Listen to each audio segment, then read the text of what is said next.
Hello guys, it's Kai, and today we're doing the big one, the coaster from the very beginning. And as I pointed to in the last episode, I decided to go for an Intamin hyper coaster.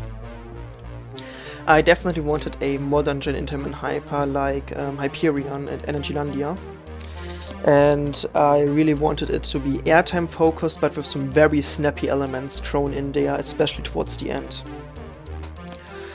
So, as you could see in the title, this coaster will be themed to Jules Verne, and more particularly to From the Earth to the Moon.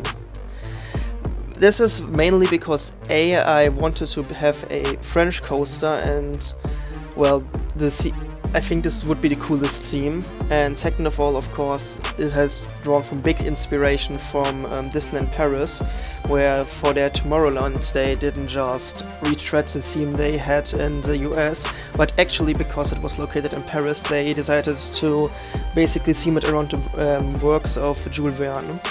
And I thought it was really cool, especially with Space Mountain, which they themed to exactly From the Earth to the Moon. However, they decided to then scrap that theming and retheme it, and then retheme it again, but there's no sign that it will return to the really cool old theming, which is kind of sad, honestly. But I really wanted to create a coaster that was very tall and that was filled with a lot of airtime. Like, I wanted it to be like a contender for one of the best coasters in the world. That was my goal for this ride. And the entire theming around Jules Verne came actually quite late in the development. I wasn't sure what exactly I wanted to theme it to. In the beginning, I actually just thought about like some generic theme, like maybe a bit of sci-fi, maybe around like ESA or something, because they launched a rocket from the French colonial territory of French Guiana. Though in the end, of course, I decided to go for the Jules Verne theme. And I think it worked out really well. I think this might actually be my favorite episode, and as you can see, I had to split it in two parts. I worked for 3 hours and then decided, okay, I can't finish this before my holiday. Yes, this is before my holiday. I'm going away in like a few hours. I just frantically tried to build this, and I just really quickly started work on the coaster. And when the idea came of this Jules Verne theme, I just went mad a bit. Though it isn't a full scenery episode you're going to see. It's not that much, but it's definitely more than the other coasters. And at the beginning I had a lot of trouble with the speeds and such. I built it way too tame, and therefore my entire struggle with this coaster was to just kind of retry and try to get in more forces. And at first I attempted to do that by just raising the lift hill by a few meters. However, I ended up going for something different in the end, but you'll see soon. Here you can see me coloring it in, and at first, it's not going to stay these colors. At first I just wanted like some sci-fi theme like Hyperion, just not really much theme to it. And then of course I wanted to build in the lift hill and just use another coaster for that. The issue was because I had a curved drop, it didn't really line up with the grid, so I couldn't quite line it up. Though in the end I actually figured it out just how to get it to be pretty straight, not completely straight, but straight enough for what we need. And so I then decided to just start work on the coaster by just going into individual sections and just converting it first of all, because I first of all built this coaster with 8 meter pieces, though I wanted to turn down most of it into 4 meters. I didn't turn on everything. The first 2 camelback ejector hills I didn't, mainly because they were smooth as is and you don't really need that. But for when it starts to turn and anything, I used 4 meters, and when with some things like hardline rolls and such, I always go for 2 meter pieces, because it's already hard enough to get 2 meter pieces to be smooth, and 4 meter pieces are just going to smooth out your roll all the time and not really going to end up being smooth. So yeah, of course you can't normally pick 2 meter pieces. As I said, I'm using mods in the Realism V3 mod, which is great. I don't think I could pick up console, even controls aside. I don't think I could play on console with all of these PC mods, especially some of the even those of the smaller mods. Like for example, one that just removes the American arrow sign on top of the arrow loop eye. I think it's so ugly, and then without it, it's just really. That's a beautiful coaster to build, and I don't quite frankly think I would be building arrow loopers as much if it weren't for this mod. Now yeah, I should probably just stop rambling and start talking about what I'm actually doing right now. As you can see, I'm just smoothing out a little bit of the curves, and you can see that after this I had let's just quickly go through the elements. I started off with a bit of a curved drop, and that just leads into 2 ejector hills, 2 big and long sustained ejector hills. And then I really wanted to add this like Immelman thing that Hyperion also has.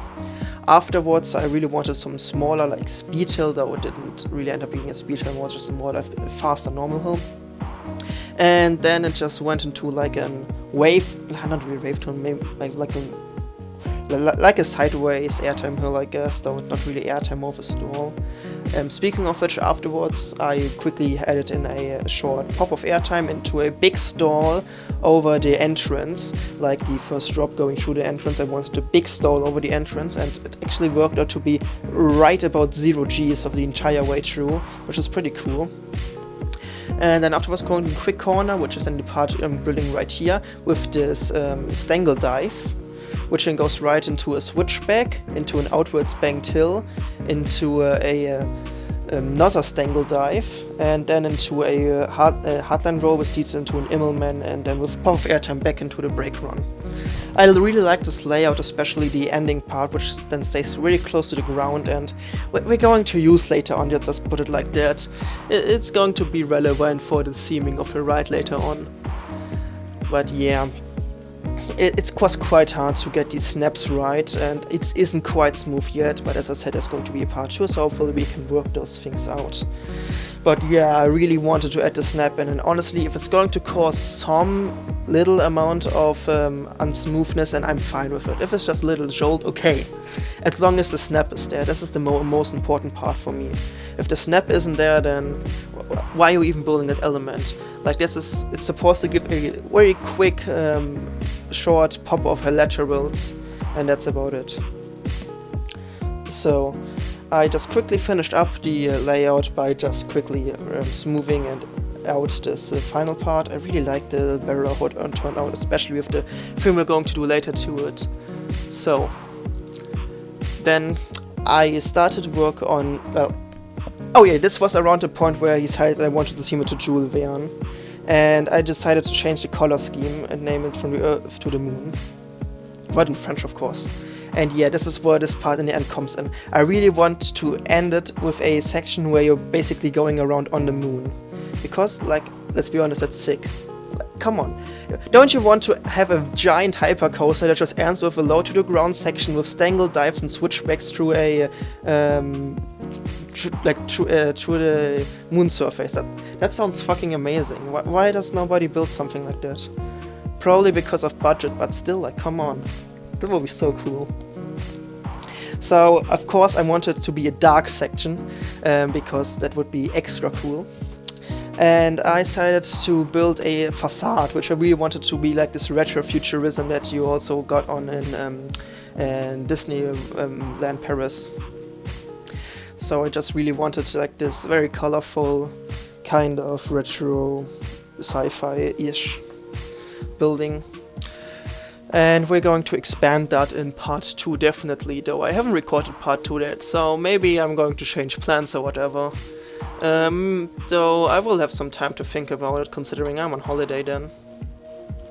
But yeah, I really wanted to add like this big like star field in, so it would actually seem like you're in space, and I just quickly wanted to check for the clearance for the roof, and I was worried about the stangle dive not fitting where that fitted perfectly. However, the outer bank didn't fit, but I think this would be quite a good excuse to build like a big dome thing, kind of more inspired by the one at Disneyland Paris again. So then I decided to, of course, I had to create some entrance and exit for it, and I first of all just created this very quick one, which I think it looks very tight, and the clearance is okay as far as I see.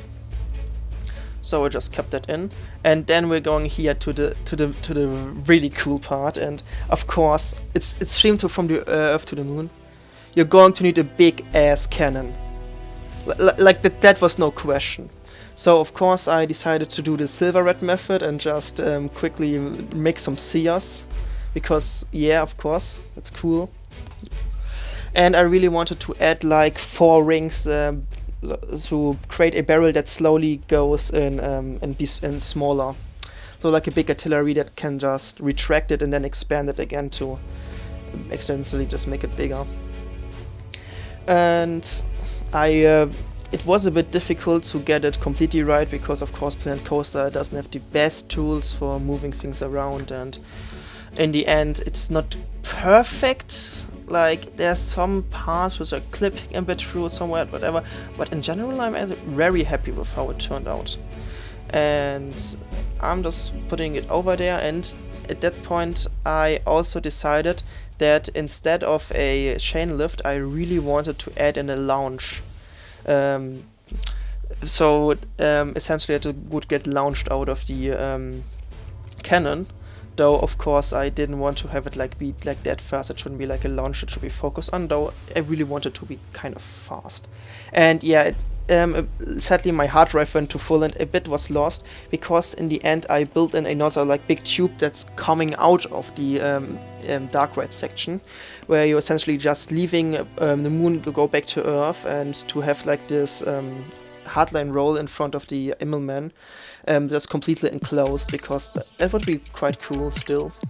I say quite cool often, but really, I'm very happy with how this coaster turned out so far. I'm hoping it will turn out good. And oh yeah, I just quickly decided to add a small Earth. At first I searched if I had any like download from the workshop, and there probably is, though. I just quickly created one with Archie pieces, and I think it actually turned out quite well for that. I think you can definitely tell that it's supposed to be the Earth. I really wanted to focus in on actually having accurate continents. But yeah. Other than that, I just quickly decided to just do the bare minimum in Workshop Station by just quickly adding some paths in. I haven't gone on working to the station yet, and I also haven't like done the switch track or whatever. And supports I also haven't done. However, as you can see right here, I also I already supported the big lift hill. Though I didn't want the coaster to end up having black supports. I really want like this like bronze-ish, like light yellowy color of support, which fits very well with this very deep muddy green for the rails, which I think looks really neat, and I really like to keep it, because this color scheme I kind of got from a really cool book cover from the Earth to the Moon, where it's just like this like environment which is all completely green, and then you have this very like golden-ish bullet going through it, and I think they look very cool, and I wanted this to have the color scheme.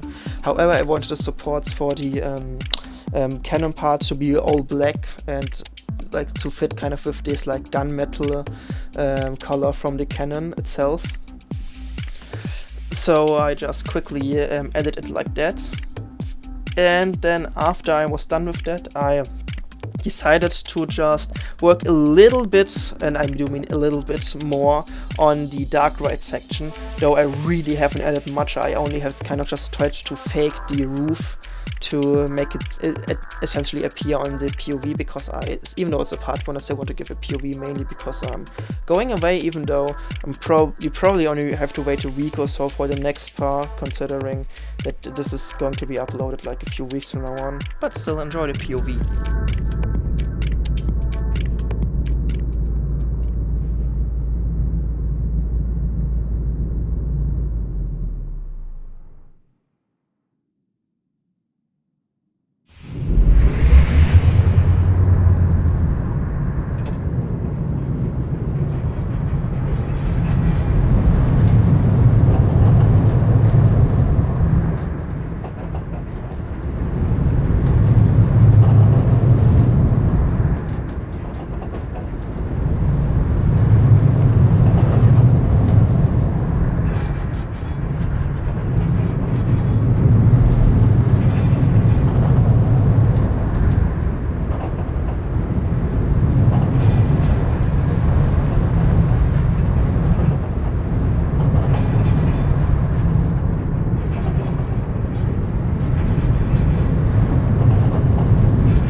Alright, I'm really happy with how this turned out. I really wasn't sure if I should go with the Jules Verne theme, but I think already, even after just one part, it's already looking quite good. Of course, I want to keep take another part to it, mainly because I already also need to improve the coaster itself, and also because I really want to finish work on like the supports, and also really want to finish this whole building. But yeah, of course, you're going to see more from me after my holiday break, which is not going to be any time for you at all, because I prepared a lot of videos. I really thought I had to scrape more content than I really had to, but yeah, that's just me. Alright, goodbye, have a good day, we'll see us next week. So, until then, take care.